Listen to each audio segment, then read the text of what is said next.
ในวันที่8ธันวาคม2025นี้พนักงานราชการที่ขึ้นกับแผนกแรงงานและสวัสดิการสังคมแขวงบริคำไซได้หวนคืนมูลเสือส่งวันประวัติศาสตร์ของชาติคือ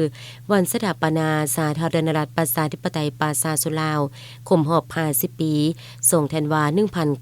1975หาส่งธันวา2025วันคล้ายวันเกิดประธานไกรสนพรหมวิหารครบรอบ105ปี13ธันวา1920 13ธันวา2025และผลสำเร็จกองประชุมใหญ่ครั้งที่8ขององค์คณะภาคแขวงบริคำไซ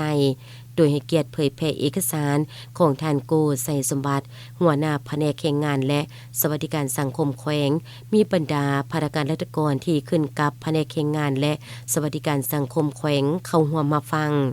โอกาสนี้ท่านได้ยกให้เห็นถึงประวัติและมูลเสือความเป็นมาของวันสำคัญทางประวัติศาสตร์เกี่ยวกับกระบวนการต่อสู้เพื่อปลดปล่อยชาติต้านกับจักรพรรดิลาวเมืองขึ้นแบบเก่าและแบบใหม่ซึ่งประชาชนลาวบัดเภาถูกกดขี่ขุนหีดอย่างโหดหายป่าเถื่อนบ่มีสิทธิเสรีภาพระบบการบริหารแม่นถูกควบคุมบัญชาด้วยข้าราชการจักรพรรดิและผู้ที่มีอำนาจอยู่แต่ละท้องถิ่น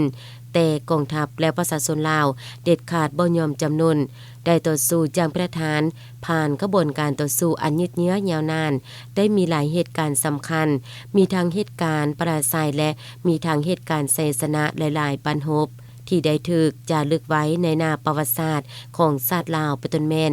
การพาวงปิดล้อมของกองพันที่2จุทุ่งไหหินเสียงขวาง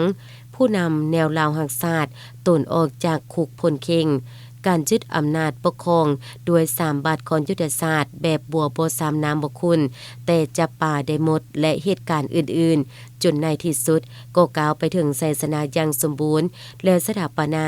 สาธารณรัฐประชาธิปไตยประชาชนลาวขึ้นอย่างสง่าผ่าเผยในวันที่2ธันวาคม1975โอกาสนี้ท่านยังได้ยกให้เห็นผลงานการเคลื่อนไหวของประธานไกรสนพรหมวิหารผู้นำที่แสนเคารพรักของปวงชนลาวทั้งชาติซึ่งท่านเป็นผู้นำที่เด็ดขาดและมีหัวคิดประดิษฐ์สร้างกาคิดกาเฮ็ดการับผิดชอบมีแบบแผนวิธีนำพาวิธีเฮ็ดเวียกที่ดีมีคุณสมบัติศีลธรรมปฏิบัติหนักแน่นและเป็นแบบอย่างนำพาเต้าห่มความสามัคคี